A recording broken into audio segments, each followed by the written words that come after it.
Hi there. Welcome to the How to Market Your Horse Business podcast. I am Denise Alvarez, your host, and I'm so glad that you're here with me today. And I know I say that every week, but I promise you, I do mean it. I do not take it for granted that you are spending your time listening to this podcast, and I hope that you're getting a return on that time and that you're walking away with some great information to help market your horse business. Now, before I jump into today's episode, in case we are new friends, I'll tell you just a bit about myself and my business, Storm Lily Marketing in particular. So through Storm Lily Marketing, I get to help horse business owners like you convert your website visitors into your customers.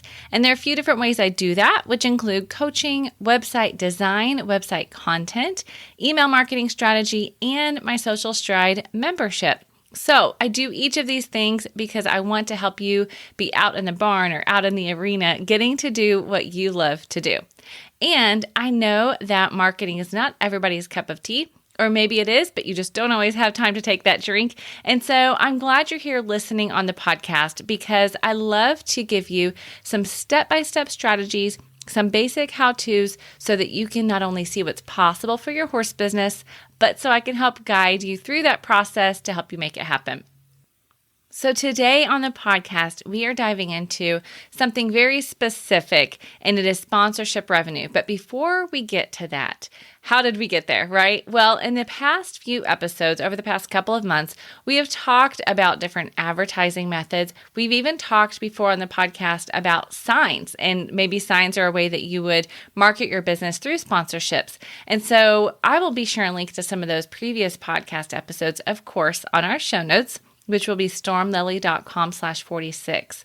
But each of the questions that we have asked or talked about here on the podcast to get you ready for your great advertising strategy are very well tied into what we're talking about today. So perhaps as you were considering how you're going to advertise your horse business, you thought about sponsorships. Well, next week, we're going to specifically talk to you and how you can be a great sponsor and get the most out of your sponsorship. But first, we're leading off with a conversation with a great guest that I can't wait for you to meet. And I'm talking to her about how you can increase sponsorship revenue. Now, why are we talking about that? You may be thinking, Denise, I'm a horse business. I'm not out there looking for sponsors. However, well, if you're a rider, you may be saying you're looking for sponsors, right? But for the average horse business, perhaps you're not, perhaps you are, but maybe you're on a planning committee, right, for an association or a saddle club or a 4-H club, and you're out there pitching your event, trying to get sponsors. Or perhaps you are a professional and you're looking for ways that you can get sponsorships for yourself. Or maybe you put on larger events and you're involved in those. In each of those cases, what you're doing is looking for ways to increase your sponsorship revenue, right? And so that's what we're going to talk about today is some very specific strategies that you can put in place to help you to do that well so that you can be a great event host, so that you can be a great writer or professional that has a great relationship with your sponsors. And so on the podcast today, I have invited somebody who knows this process in and out. And actually, I shouldn't say I've invited. She was kind enough to offer to share her insights. And I said, yes, please, I would love that. So India Wilkinson is her name. And she has such great experience, both from the side of being a sponsor and working with her clients that were sponsors. And she was helping them to do that and to sponsor different equestrian events. And she's also been on the other side. She's been that person that was securing sponsorships and had to put together those packets and those proposals and make the phone calls and send the emails and all of those things.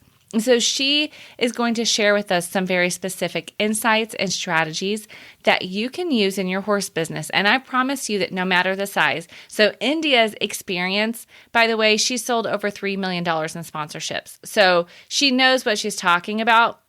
But I also want you to know that she's talking to businesses of all sizes and levels. So if you're a larger business, absolutely what she has to share is going to fit in with that. But if you're a smaller business, then the things that she's sharing, you can take away as well. So I'm super excited for this conversation. I know that you are going to love India as much as I did. And so without further ado, here's my conversation with India Wilkinson.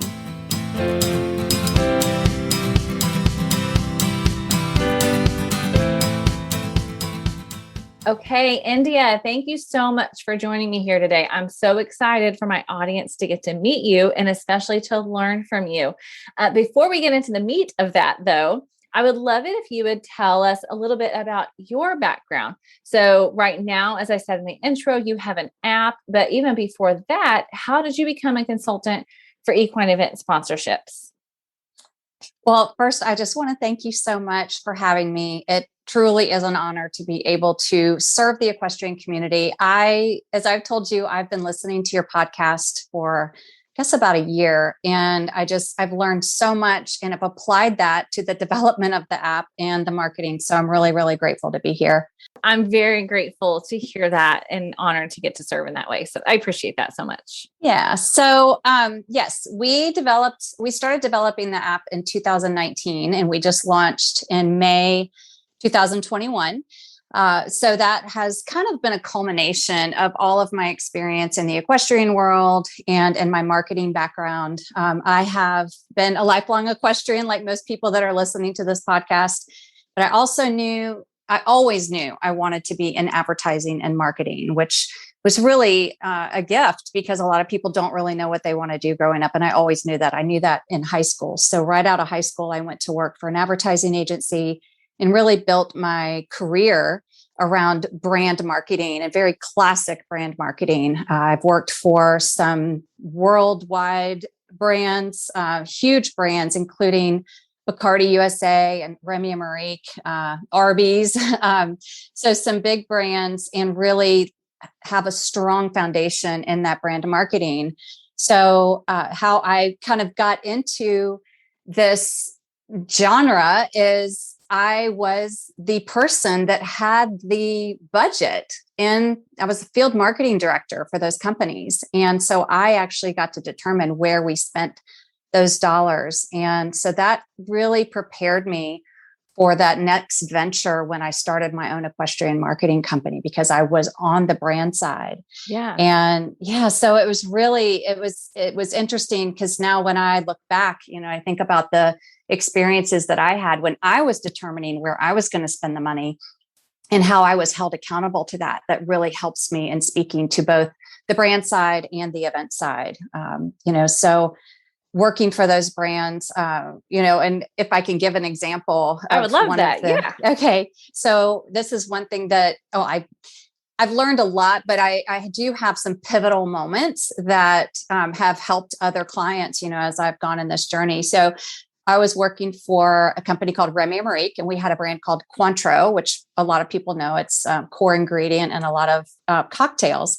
And I had this dream that I wanted to sponsor the Preakness. I really wanted to sponsor the Kentucky Derby, but that wasn't in my territory. So I was super excited about somehow figuring out how to sponsor the Preakness. And so this is another part that's really helped me. I've always worked on minimal budgets and really having to maximize those budgets. And so I just went after it and I found a contact within the Preakness, and they actually did need, were looking for trade. And so we traded Cointreau and got a really large sponsorship with that. And so that kind of, paved the way for me really learning that trade sponsorship is a thing and it's really powerful. And we were given one banner. We could put one banner on the racetrack. So I, being an avid equestrian and watching racing growing up, I knew that the banner needed to be at the end of the racetrack where the horses circle after the race, and nobody else wanted that spot. No one. So I decided that was the spot that we wanted. And of course, at the end of the race, we had our Cointreau banner up and the horse was circling around that banner. And for us, it was a huge win. And what we found out is that one of the major sponsors, Visa, was very upset that we got that notoriety. And that for me was a huge win. I realized that if you can be very strategic and very intentional about where you place the branding and where in negotiating those sponsorships. That was just a huge win for us. And what I'm going to talk about too at the end, there was a part of this is, and analyzing your sponsorships and measuring them. So what I did, I took that sponsorship and I figured out what it would have cost for that airtime on NBC. And that sponsorship that we got out of donating boxes of Cointreau ended up, being hundreds of thousands of dollars in value. So that was that was kind of a huge turning point for me. And it built a really solid base in my understanding of sponsorship marketing. Okay, that's awesome. That's so interesting. I appreciate you sharing that real life example. And what I want my audience to hear too is I don't want you to hear the example that she gave and think, oh, well, I'm not doing TV time, so this may not apply to me, because I have spoken with India before we even got on here. And I know that the things that she has to share are trickle down all the way to your local Saddle Club arena, or the show that you might put on yourself at your facility, or if you sponsor a local or national show. All of these things will apply because it's strategy is the point, is what she's talking about analyzing. You can do the same thing no matter that level. So I know many horse business owners are familiar with the idea of event sponsorship. So maybe, like I said, you're putting on events at your facility. Perhaps you sit on a committee or a board of an association or an event or a show planning committee, or you may be on the other side of the fence and you have experience being a sponsor. So either way, I'm super excited because the things that India has to share with you today are really going to help you make the most out of that and know how to measure your return and all of those things. So I'm really excited about this one. So India, when you and I chatted about you being on the podcast, it was perfect that you could come on and share some of those tips and some of those strategies to help horse business owners make the most of their event sponsorships from both sides, right? Yes. So that's where I really learned so then the next venture was in selling sponsorships. So I actually we sponsored the Atlanta Steeplechase when I was with Bacardi. And that is a horse race, obviously, in Atlanta. And we attracted, I ended up working for them for a long time. And so we had anywhere from 25 to 30,000 spectators. So when I was working as a sponsor, I got to be really close, and this will be part of what I would love to be able to share. I got really close with the event organizers, and they actually ended up hiring me, which was perfect timing. I was tired of traveling, and to combine my love of the equestrian world with marketing was just the absolute perfect job. But really what I learned is I had never sold a sponsorship. And so when they brought me on board and wanted me to sell hundreds of thousands of dollars in sponsorships, just with my personality, I was like, yes, I can do this. I really wanted this job. And I was so excited about the opportunity. And I used my knowledge in the world of being the sponsor and really understanding what the sponsor wanted. And I just kind of reversed that. So when I started to sell sponsorships, I really used what I wanted to hear as a sponsor and applied that in my sales of sponsorships. So throughout that, and then I ended up starting my own consulting business and helping other events, venues, riders in their sponsorships as well. And a total sold over $3 million in sponsorships. So I'm excited to apply that experience and be able to, educate other people on how to do this, because really there's a really simple formula with all of this, even though it can be very overwhelming, if somebody doesn't really understand it. Yeah, I love that. And I love that you have that experience from both sides. So you can understand the benefits and the pros and the cons and all of that. And just the conversation and what that flow looks like, or what it should look like, and what it actually sometimes looks like in reality. So I love that experience that you bring to the table. And I really appreciate you being willing to freely share your insights here on the podcast. Yeah. And I want to touch a little bit on why I'm so passionate about sponsorship marketing, and anyone that I have ever worked for, or even, I have sold sponsorships. I don't really think of it like that, because there's so much more than just a sales transaction. It's really about investing, in an opportunity, in an event, in the community.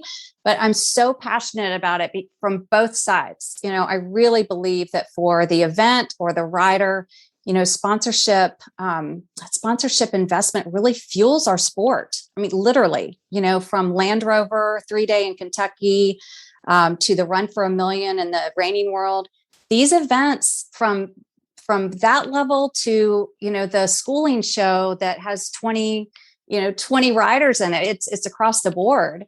Those can't happen without the sponsorship money. These are coming from private funds. We don't have a public funding engine, in the equestrian world. So it's really beneficial for, sponsorship marketing is beneficial, but it's also necessary, in our sport.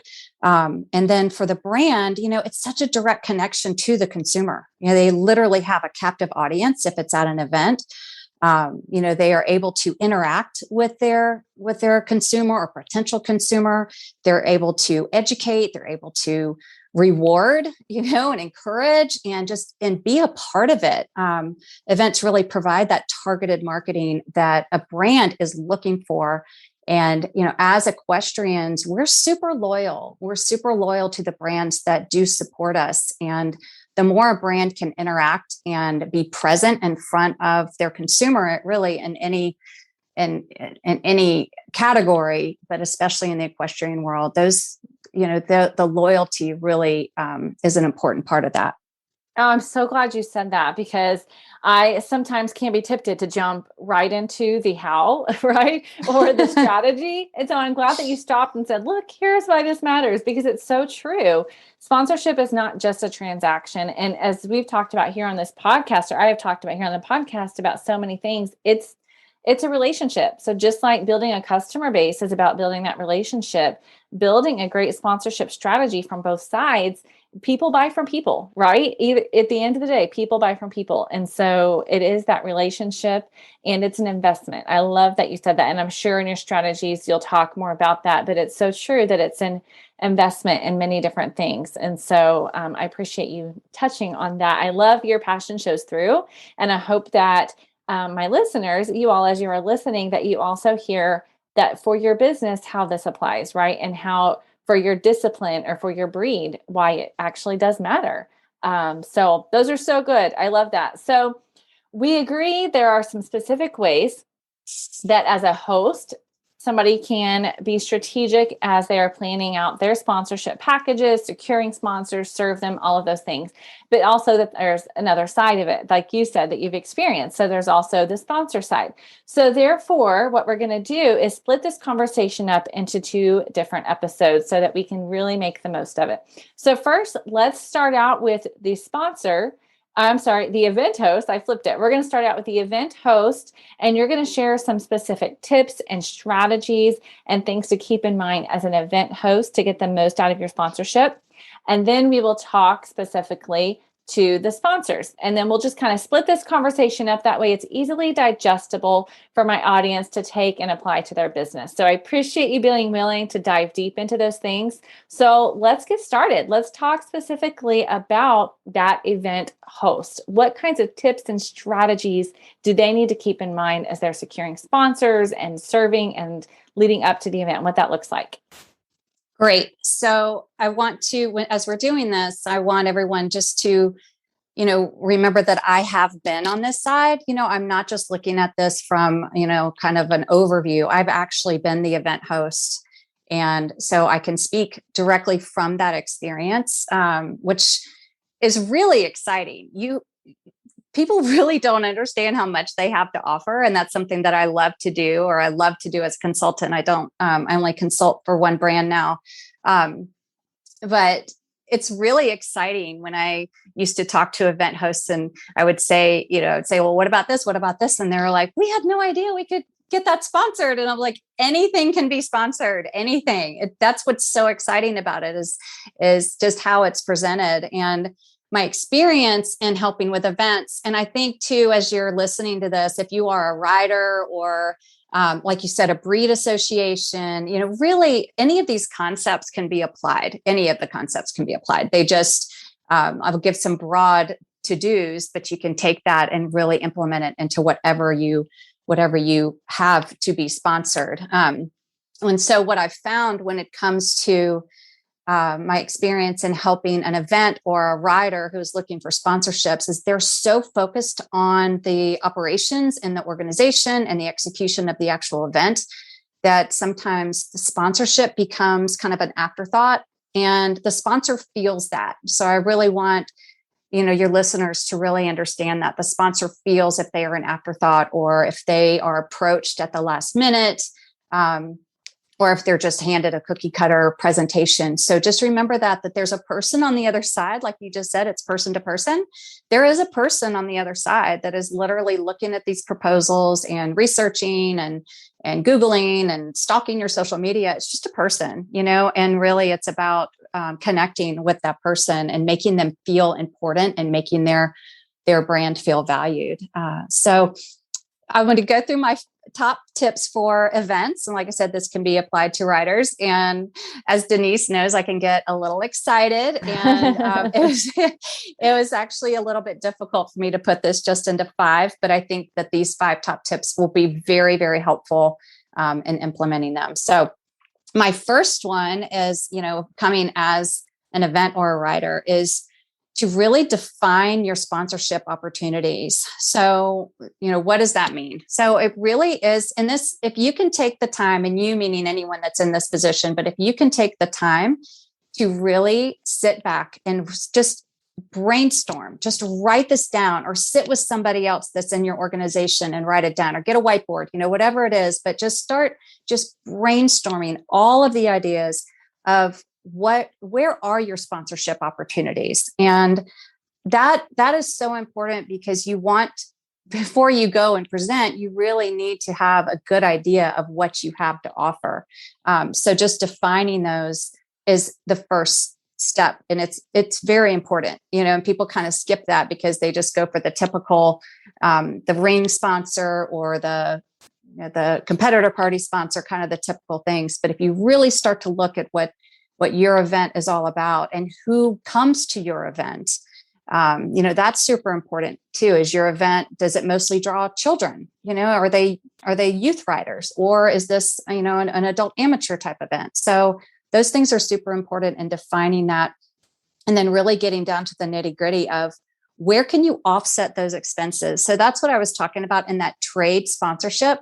That's real money and that's real value. If you can get your concession stand sponsored, say you can get, Coca-Cola to come in and sponsor that concession stand, then anything that you sell is then pure profit. So that's when you really start getting into the nitty gritty of, what can be offset? Could it be your tractor? Could John Deere donate a tractor, and that's going to drag your rings? I mean, that's huge for John Deere to be out in front of. And I'm just using these as examples. I don't have any relationships with them, as far as sponsorships anymore, but they would love to be in front of those riders, every 30 minutes. What a great sponsorship that is. And that could offset some costs for that event. So it's really important to just sit down and think about where can you offset those expenses and who can help you do that, and what can you offer that sponsor. So really understanding who you are, that is something too, when I do consulting, is really helping somebody or an event or a rider or the organization define really, really who they are. And what you can offer with that. Because some events are really strong in social media. So where an event might live stream their cross country, if you're eventing or raining and they're live streaming that, then can they just offer a banner at the bottom of that? That doesn't cost anything, but for the sponsor, that holds real value, because then they are in front of the consumer that entire time that they're watching. Some have a really strong strength in having, they have a massive amount of riders or attendees or spectators. So that's very different. That's a very different sponsor that might, want to be involved on the day-to-day basis. Maybe it's a 2-week long show and that sponsor can be there. So it's important to really, really write down, think about, brainstorm what you can offer that sponsor as an event or a rider. And then number 2. Oh, I'm going to pause you because you said so many good things there. So it's good stuff. So, and I love the real life examples. I really appreciate that. I hope that listeners, that you're taking note of that. But I wanted to pull something out that you had even said in our conversation previous to this, which was, as you define your sponsorship opportunities, it's good to look at what other people are doing, but don't stop there. Right. And so while it's very good to learn from other people, I think what you're saying here is so good to remember, to say, look at what you uniquely have to offer, and how that can be presented in a unique way for those sponsors as well.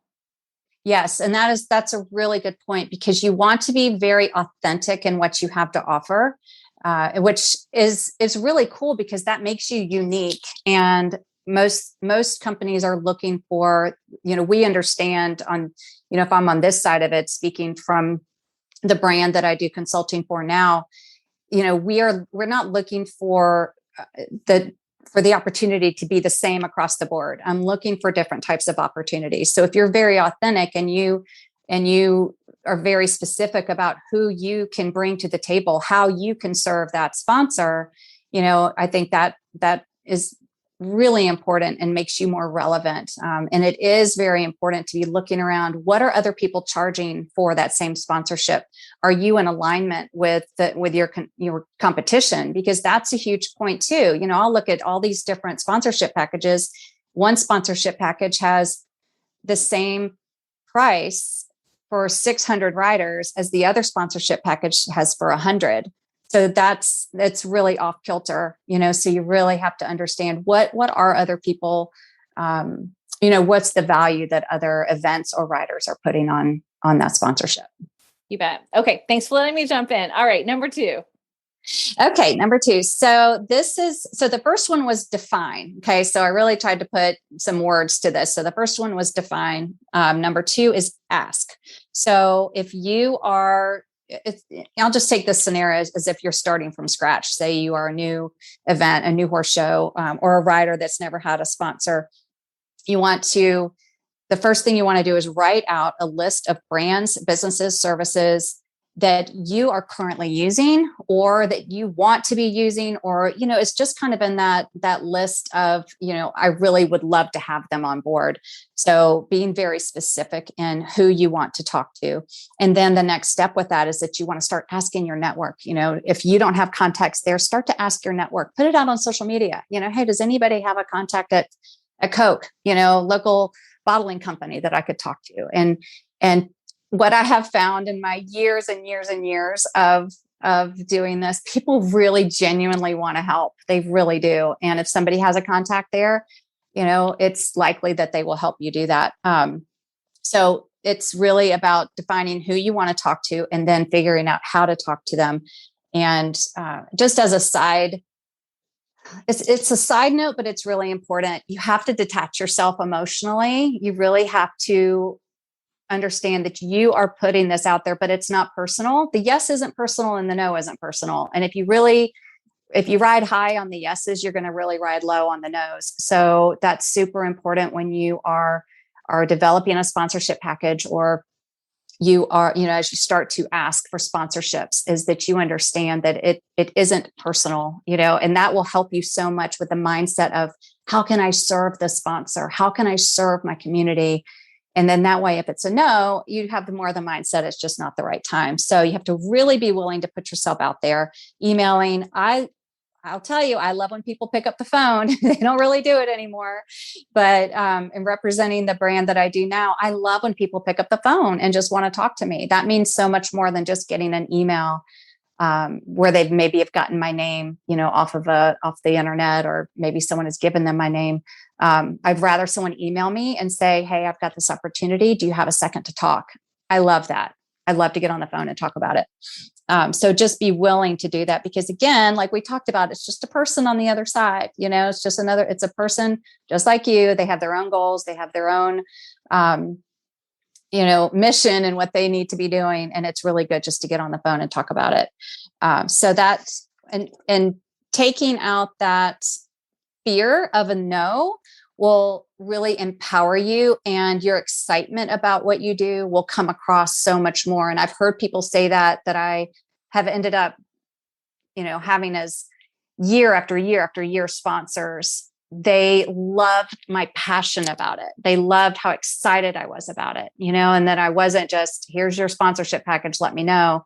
It was really how excited I was and how much I believed and believe in the brands that I work with. So then with that, you want to start with your low hanging fruit. And that's so cliche, but it really does. It's really important. Just like I talked about with when you're looking at the sponsorship opportunities, who are the easiest people to go to? And those are the companies that you're already supporting. So if you are an event and you already order Coke products, reach out, find the local bottler. That's really who it's really tough to get in with corporate, huge companies. It's tough. And that took me a lot of time, and a lot of connections to work with the big marketing, company within Coke, So that's super intimidating for anybody, so start with a local bottling company. You will be shocked. And I know I've worked with Coke for 10 years, and it's actually the local bottling company that has the money, that has the sponsorship dollars, and they love the connection with smaller shows. They love the connection. They love to be there. They love to be on site. They love to donate, especially if you've got any kind of nonprofit component. But start with the brands that you already use and that you love. It'll really come across in how you present, and you can say, hey, we're already using you. Is there anything that you could do to help us offset these costs? We're trying to create a scholarship for this youth program, or, tell them what the goal is and really help them understand. But starting with that low hanging fruit will help you build confidence in going to the people that you don't know or that you have a warm lead. It will really help you if you've got some of those yeses. It will really help you build that confidence. And also when you, as an organization or a writer or an event, think about brands that are outside the equestrian community. So it is so typical of a horse show or a rider or an organization to only talk to equestrian companies. But you really need to develop the mindset that equestrians are consumers first and foremost. Yes, we do have hobbies or passions or professions in the equestrian world, but we are consumers of all products. So when you start thinking like that, you really start thinking about this whole world of sponsorship opportunities. It's not just the typical, because the equestrian companies are getting hit up all over the place. Everybody is going after them. If you can think outside of the box and start thinking about companies that would be attracted to your demographic. So again, if you've got a youth demographic and it's a big show and it's all concentrated on youth, think about the brands that would want to talk to mostly, and there's mostly girls, right? So it's probably 90% girls in that show, in that range or whatever.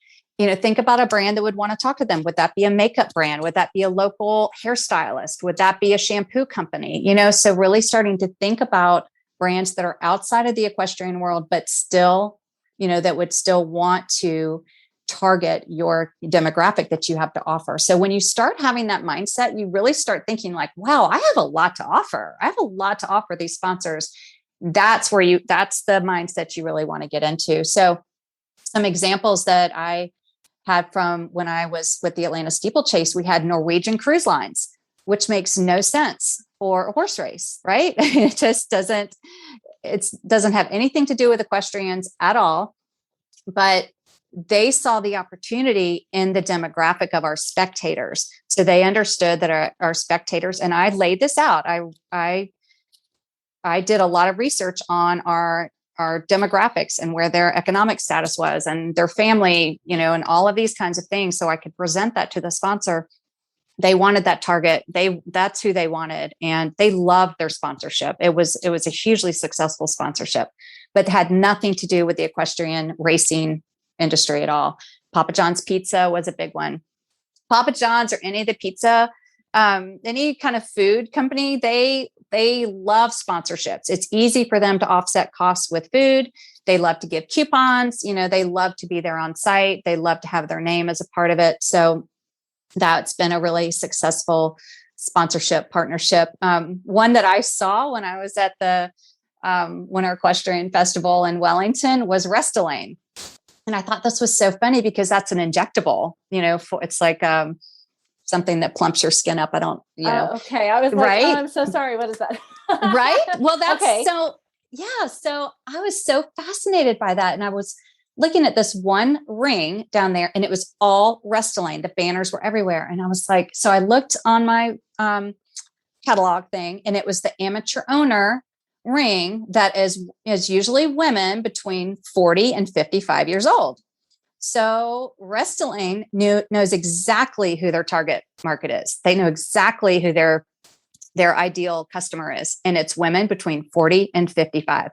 So that somebody, is so interesting, isn't it? Yes. I know. And I just thought that was so cool. So they were set up, and I'll guarantee you, and I never did any research on this. I don't have any inside scoop on this.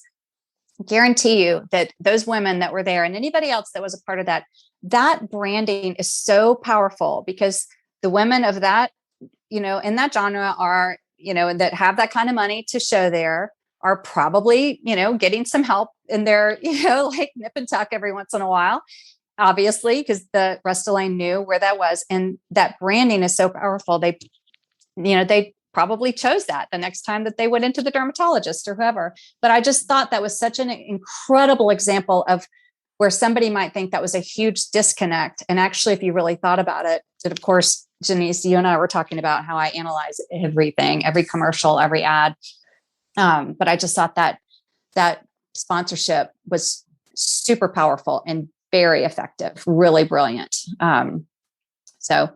And the last part of that, of number 2, is to really work on getting some anchor sponsors. And sometimes that might mean giving away something in order to get that name. So for the Atlanta steeplechase, I really worked on getting Coca-Cola and Budweiser first. Those were my big, big brands. And it took a long time to acquire those every year. But once I had those, it was much easier for me to go and talk to the smaller companies, even though I wouldn't consider them small, but compared to $100,000 sponsorship, when I was going for a $25,000 sponsorship, once that brand or business saw that I had Coke on board or Budweiser on board, they were like, oh, it gave us a lot of credibility. So it's something that I work on when I was consulting with events and with riders, is helping them to get an anchor sponsor. And even if that is a trade or something like that, just to get them on board, that will really help propel your sponsorship sales.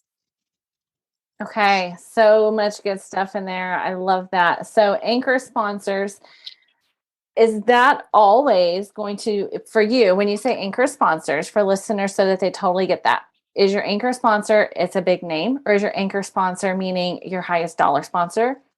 Both? That's right. That's a great question. It can be either or, and it definitely does not have to be a big name at all. It definitely doesn't. It needs to be, and it doesn't really even have to be the sponsor that is spending the most. It probably should be a recognizable name. Or it could be even something, if it was a smaller show, it could be a local vet, it could be a local restaurant. But having a couple of sponsors already on board will help you and really giving them a lot of visibility.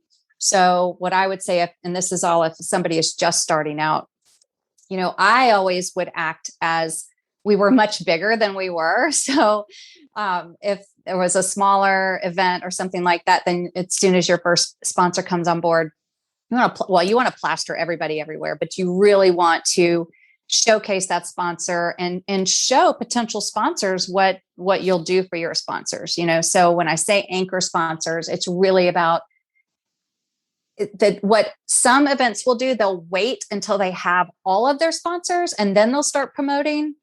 So this is more of a way of starting with, your sponsors that you get. Just go ahead and start your promotions, start those benefits, put that word out there. That's what's attractive. So it doesn't necessarily have to be the most expensive sponsorship or the biggest, but it's important to get started in that promotion. So, and not wait until you have 10 on board, which is typical. A lot of events do that. They wait, and it's really not smart business, because then when another sponsor is looking at your website and they just see old sponsors from last year, then they're like, well, do they have sponsors? And I tell people it's kind of like when someone recommends a restaurant and then you drive up and there's no one in the parking lot. And then you're like, well, we're not going to go there if there's no one in the parking lot. Mm-hmm. So you want to have people in the parking lot, so that other people are like, oh, well, it must be good if there are people in the parking lot. So that's the same kind of, so it's the same kind of mindset. And again, it's just a person behind this, behind that decision making, power. It's just a person, but that person needs to see that, it is a little bit of a game, because you have to appear as if you have sponsors so that other sponsors want to come on board.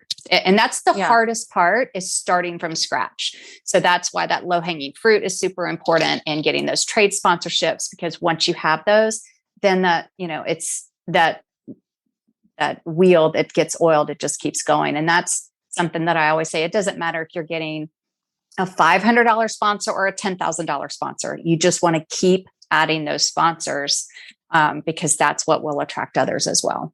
Awesome. That makes perfect sense. Okay. Thank you for that. All right. Number three is listen. So gosh, I think this one is so powerful.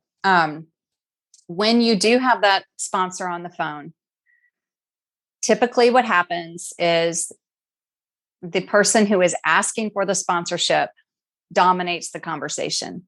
They want to be, and it's coming from a very genuine place. It's coming from a very, they really want to sell themselves and they really want to tell them how great they are.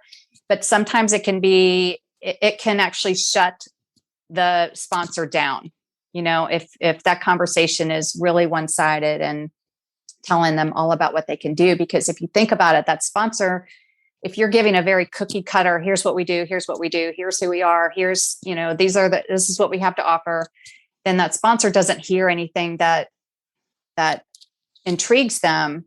It could be a no. And that's the same thing on, an email. And that happens a lot, where I get sponsorship, a presentation, or, an email that just tells me, but doesn't ask me a question. It just tells me, and I don't want to have to do the work and teach them, as the sponsor and go into that. So it really lends to a no when you dominate the conversation or you're not asking questions.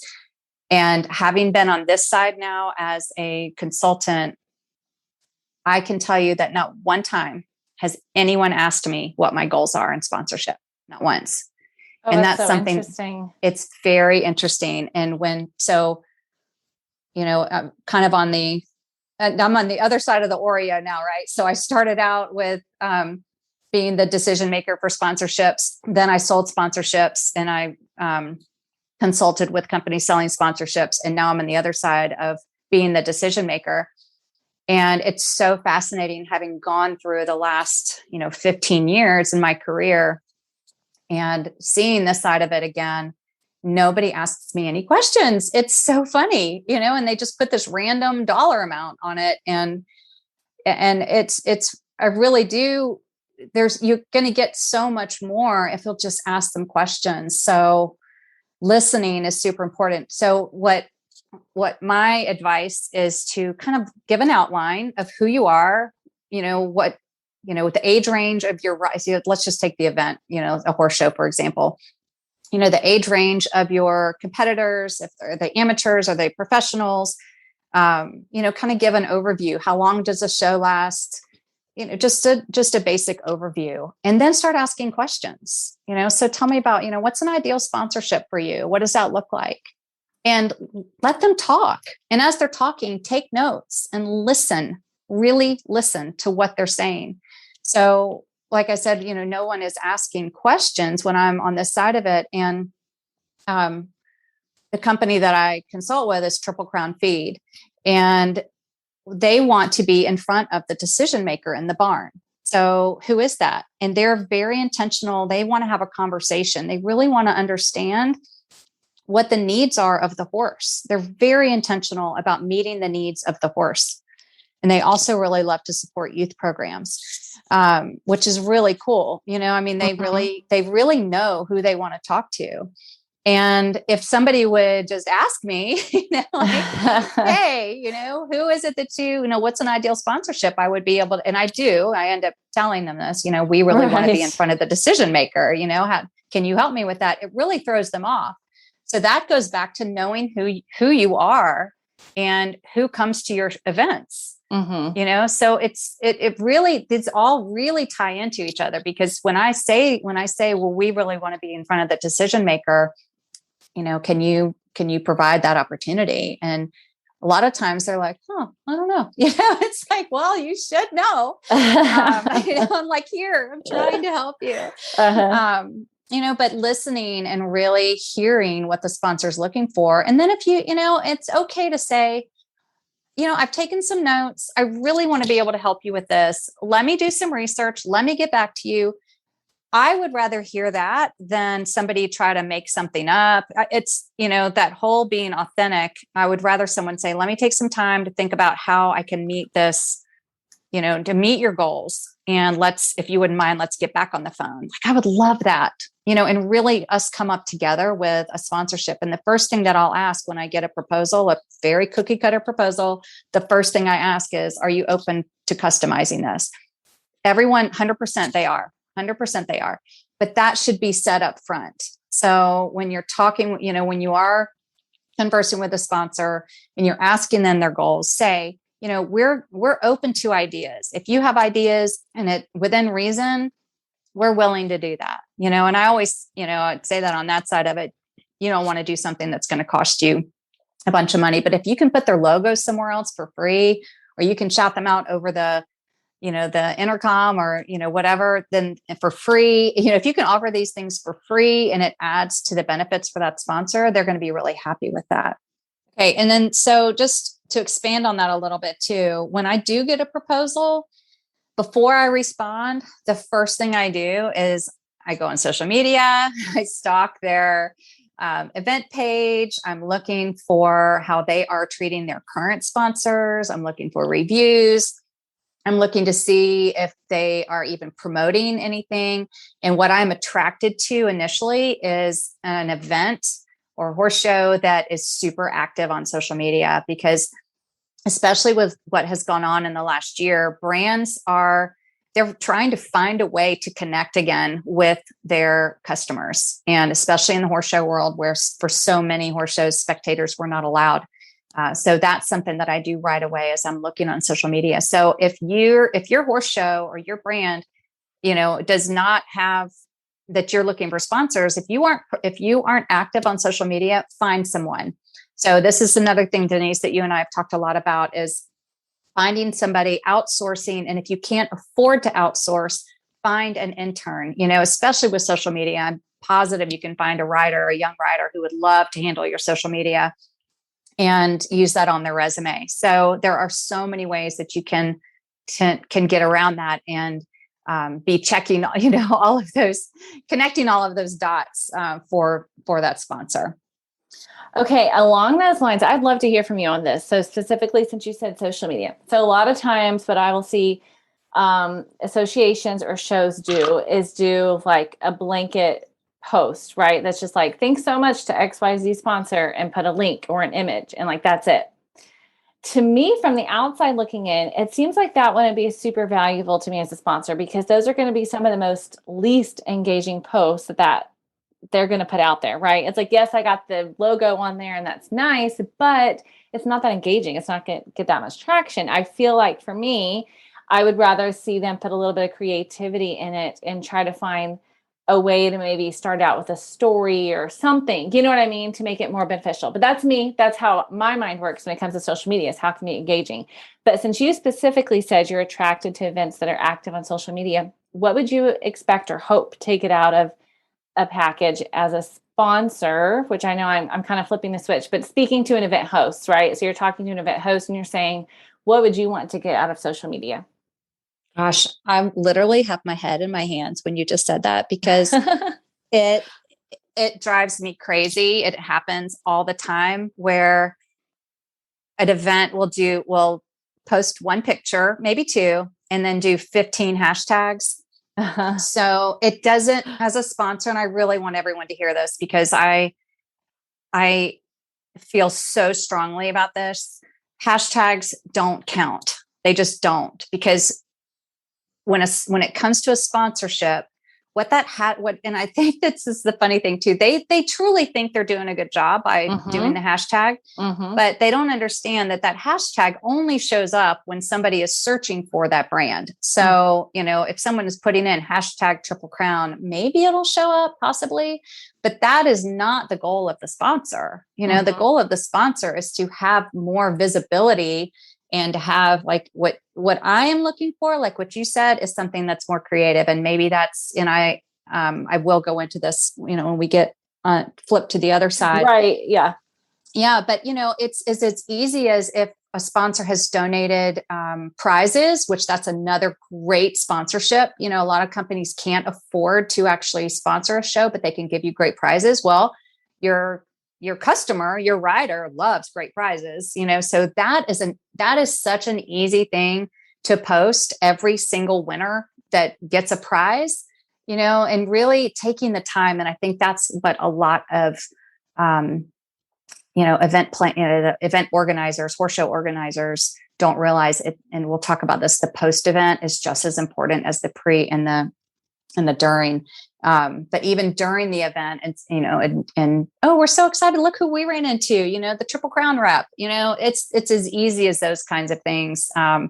And there's so many different ways, and you're so good at that. And if somebody would just, if they would really listen to, even some of your past podcasts, and there's so many social media tips out there on how to be creative without that one post with the 15 hashtags, and know that when I see that, it really, I'm like, oh, wow, we spent $5,000 on that, yeah. And unfortunately it's a no for next year, and that's something that event organizers as a whole, that I don't see. They do such a good job in so many ways, but they're not thinking long-term. And it's so much easier if you do a really good job the first time you have a sponsor. Just the time that you spend doing that will be just, it's amazing how that investment up front will benefit you years to come. I mean, I've had sponsors that have been with me, that were with me for 10 years, and you don't have to keep reselling them, and you're establishing that trust because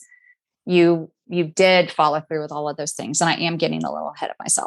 That's my fault. Okay. I told you I would. The social media, I thought that was a good one to point out, because people need to know, yes, if you're going to promise social media, be creative, be specific about what you're promising. So that's super good. Okay, go ahead. Number 4. Well, this is perfect timing, because number 4 is execute. And the first thing that you have to do is do what you say you're going to do. So I want to say it again. Do what you say you're going to do. This is so important. It is the most vital thing in sponsorship marketing. Well, I think in any kind of marketing, in anything that you are asking someone to invest, they're trusting you. It's truly trust. They trust that you're going to do that. You don't want them saying, "Are my banners up? Is my this up? Are you doing this? Are you doing that?" They're trusting that you're going to do that, because really it is a contractual agreement. So the first thing you need to do is do what you say you're going to do. So something that I developed when I was working with the Atlanta Steeplechase, I had literally like 50 sponsors.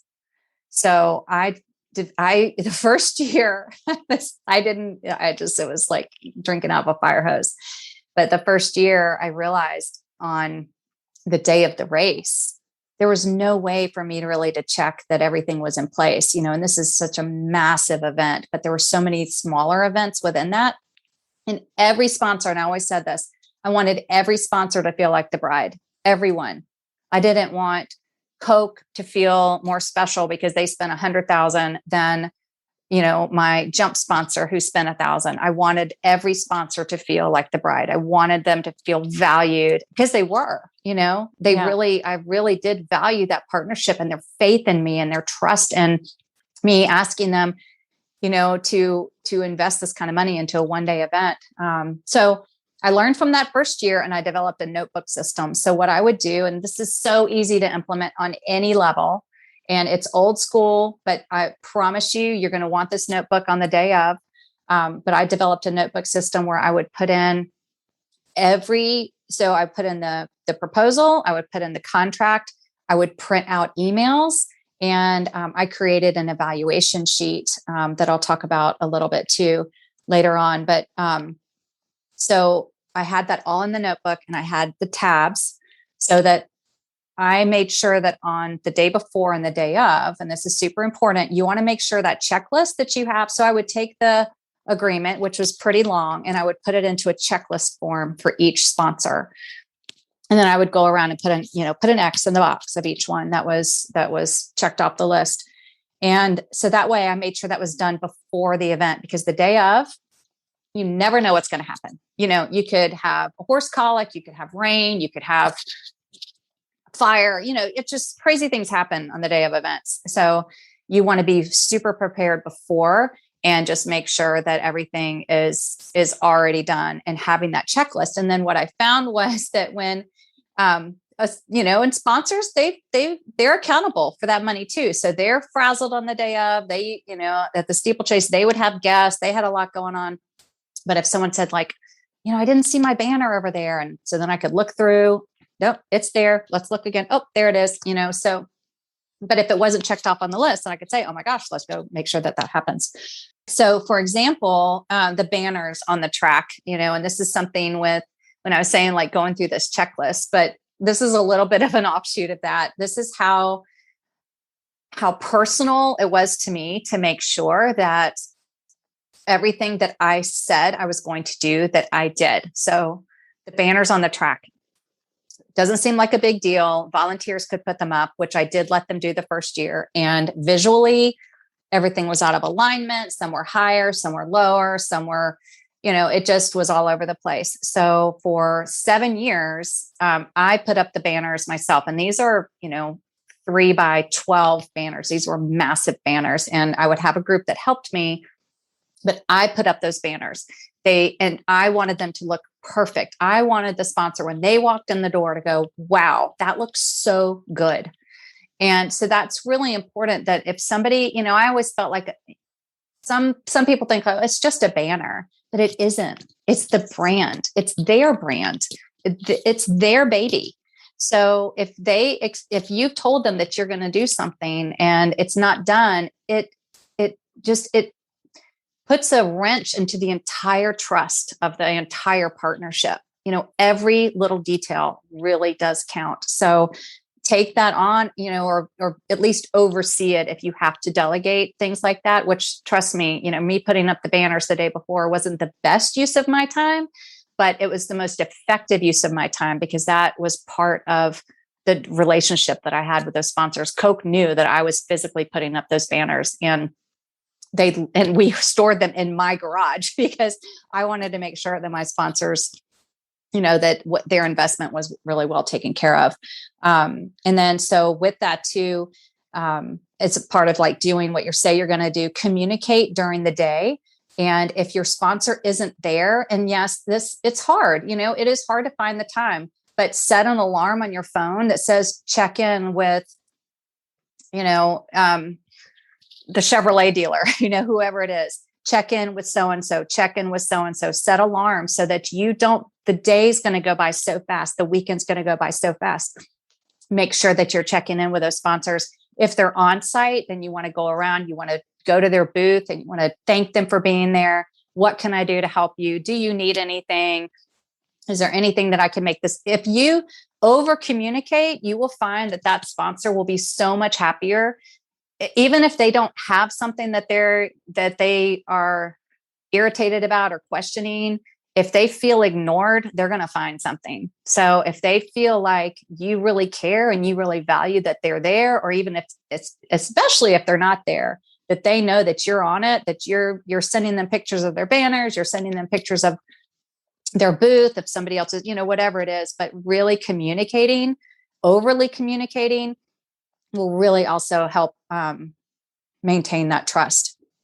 So that's it for number 4. Okay. I'm going to piggyback on you there, where you were talking about communicating and checking in with them. It made me think, so prior to this life, I worked at a chocolate and candy association, and I was in charge of selling booths for the expo. And as a part of that, during our expo, I absolutely would walk around and, like you said, check on each one. Is there anything you need? When we provided a catered lunch, go around, hey, just making sure, someone from your booth is welcome to go and get lunch, that personal touch. Because on the flip side, while it is a very busy day, if event organizers are not going and doing that check-in, then if your sponsors only see you when they first get there, right? When they're like, hey, where do you want me to set up my table? Where do you want me to put this?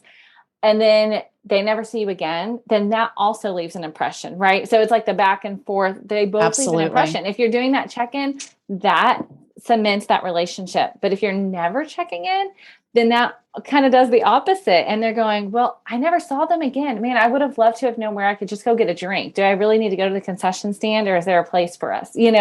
Those types of things, like you said, they hold so much value and give you an opportunity to really cement that relationship with your sponsors. Exactly. You said it perfectly. And it's such an easy thing to do. It's also an easy thing not to do. So you really have to be intentional. Yes. And we do have the luxury of having, alarms on our phone, and that really does help kind of, bring you back to, okay, I need to make sure that I run by and see them. And it's really powerful. And it also, if you don't do that, and they feel like they've just been sold to, they got their check and they're out, that's a really discouraging feeling as a sponsor. You kind of get a feeling like you've been a little bit used, and that's not good. Yeah, absolutely. So true. Okay. I love this. All right. So we've executed, we've done what we said we're going to do. What is last? So last, and I think that this is one of the most important things at any level. And even if you maybe don't do the 2, 3, and 4 that well, thanking and following up is so powerful. I remember somebody saying, and I've thought about this probably for the last 20 years, we don't remember the thank yous that we got, but we remember the ones that we didn't. And it is really important that a sponsor, I think this is for everything, really. When people feel appreciated and they feel valued, it really cements that relationship. And again, in the time that I have been in this consulting position, not one sponsor has reached out to thank me. Not one. No way. And so and I'm not trying to shame anybody. I'm really not. It just, people get busy and they're on to the next thing. But it's very powerful to me when I work so hard for my client to make sure that they are in, that we are using their money appropriately and maximizing their dollars. And then nothing. And I do understand, because I understand, like they are literally on to the next thing. Right. And maybe they feel like they did, but there is nothing better than a handwritten thank you note. It does take time, photos, just anything, but following up. So this proved to be very powerful. And I have done this for years. So I started this when I was in my field marketing director position. So after an event, I would actually put together a recap for my boss. No one had ever done this. This was crazy. So I would do pictures, of whatever that we sponsored or whatever we were doing, or the sales program. I would kind of run the numbers, and then I would put together this little presentation.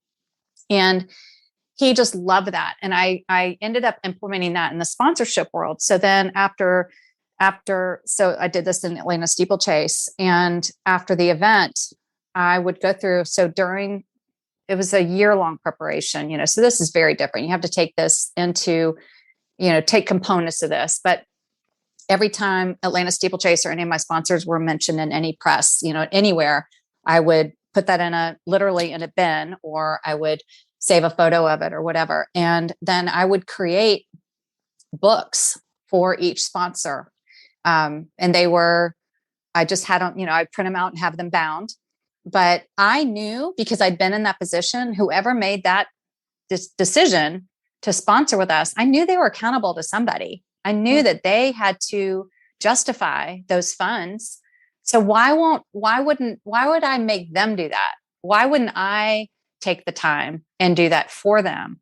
And this is why I have such good relationships with my sponsors. I mean, it was so appreciated that they're on to their next thing too, or they've got 10 other things that they're doing.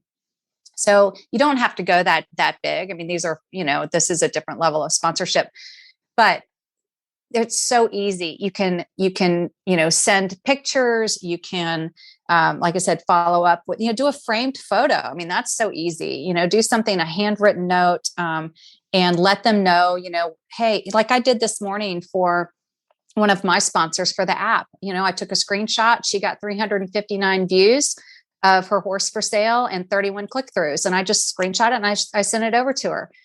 She didn't have to ask me, it's part of this relationship. I want her to feel valued. And I'm so grateful that she's trusting me, and partnering with the app. So the thank you and the follow-up is so important. And another trick that I did that anybody can do, because horse shows always have photographers, give that photographer a list of your sponsors and ask them to go around. And every time they see, when they can do this, and they literally can do this in 30 minutes. And if you want to pay them $100, trust me, it's worth it.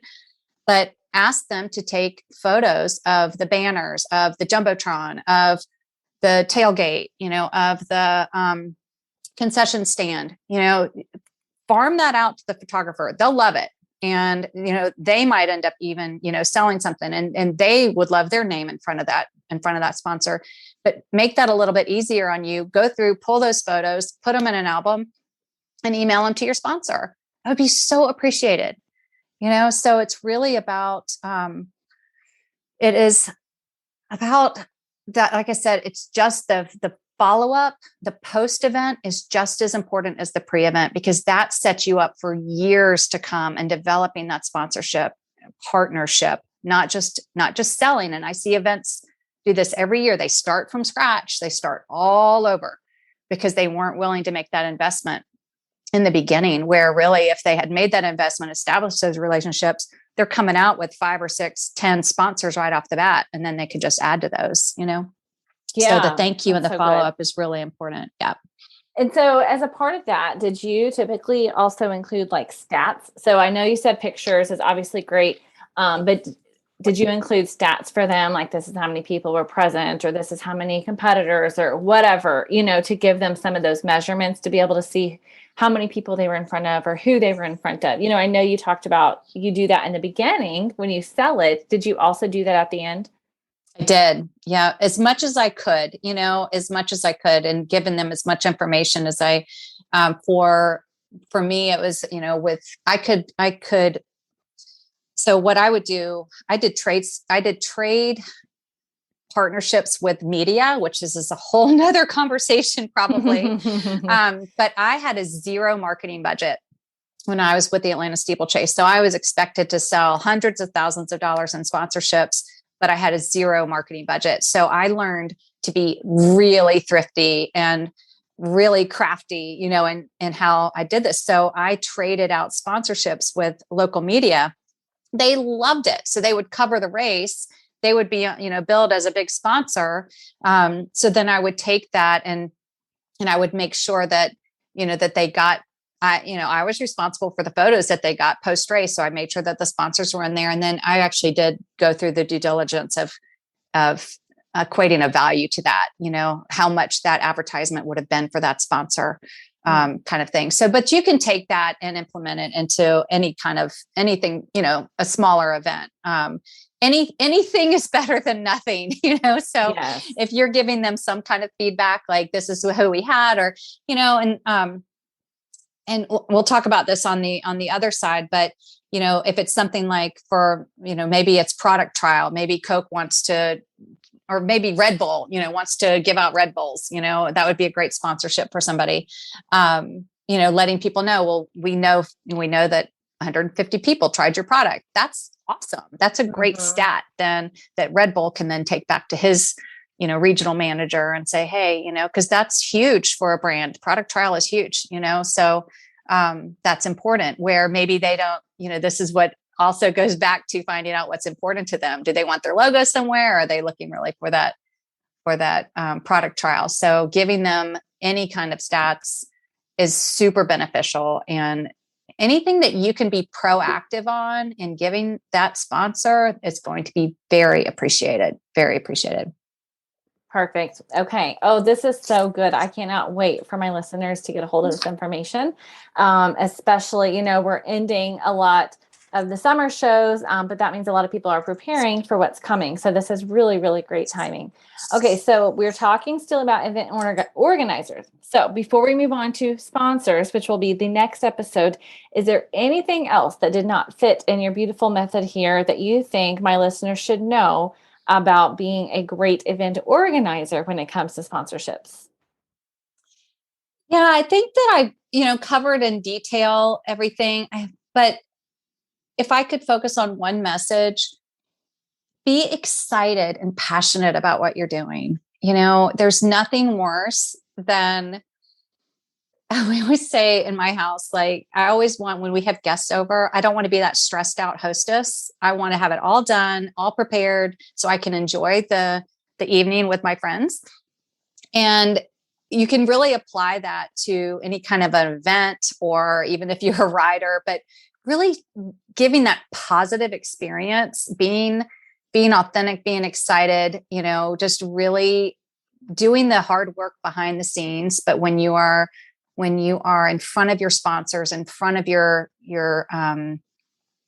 guests, your clients, is to really, let them see that positive side of you. I think that we've all been to a horse show where the horse show secretary is just unapproachable, or the event organizer is so stressed out that they're unapproachable. And that just gives you such a yucky feeling. And it's hard because it's stressful, but really put on that happy face and really show your excitement and your passion for what you are doing. That comes across, and that's really, really meaningful. Oh, I love that. That's super, super good. Okay. So before we jump on to sponsors, because this is the first episode, I do want to let you have a chance to tell everybody real quickly about where they can find you. Just in case they're like, hey, I won't get that information until next week. So go ahead and tell everybody where they can find you and a little bit more about the app that you have been developing. Because, of course, I know that you shared that you wanted to share this information freely, but you are actually not currently doing this. This is not what your gig is, sponsorships. You've moved on to a new app. So share a little bit about that. Yes. So, and thank you. I am very excited about the app. It is called Main Street Market, and it is in the App Store and Google Play. Our website is mainstreetmarket.com, and that's MANE. So, mainstreetmarket.com. And yes, I have moved on from, I loved my time in sponsorship sales, and I loved my time in, being the sponsor. And I have one client now, as I mentioned, and I'm not taking on any new clients, except I will do consulting for nonprofits for free. I love to help nonprofits. I'm really involved in horse rescue. So if there are any nonprofits that need help with that sponsorship package or fundraising, I'd love to help with that. So, but the app is, it is so cool. I just have to say, it is so cool to be able to pull up my app that I thought of in 2019, and to see it actually really taking traction. Like I said, we've only been live for about 90 days, but it is an app that helps in the search for sales horses and equine services. Super simple. And then it's also a marketing platform for sales horses and equine services and brands. So when you download the app, you'll see that it literally says horses for sale and equine services, or list your horse or list your service. So right now we are very focused on that, building in the United States only. And next year we will move into real estate and to horse shows and clinics. But really our goal is to keep it very, very simple. And that's what we're doing. So it's growing every day. We've got new horses listed every day. We're getting more and more just incredibly positive reviews. And it's a great resource for those things. I don't say all things equestrian yet, but for horses and for services. It's free to download.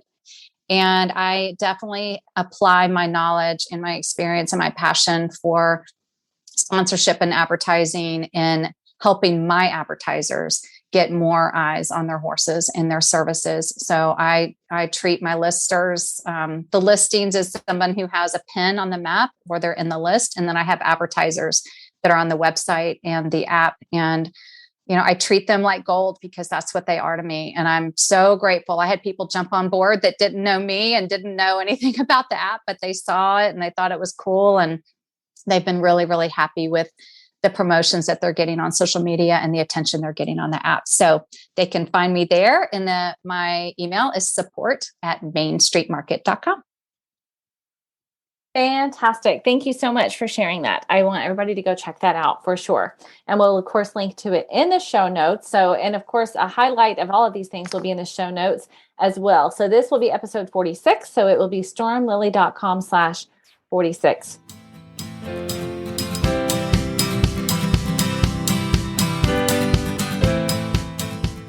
All right, friends, wasn't that so good? I just am so grateful for India sharing so freely and so practically so that you can take this. And what I love is that when she was talking about being excited and passionate about what you're doing, you horse business owners are passionate about what you're doing. And so that's almost easy for you. And so I hope that you'll take that and be inspired and be reminded to keep that passion as you're talking about potential sponsorships or talking to potential sponsors, and let them know why you're excited about that. They're going to love that excitement. So, of course, I will link everything on the show notes for you. So I will link to the Main Street Market app from India that she had talked about that I'm very excited about.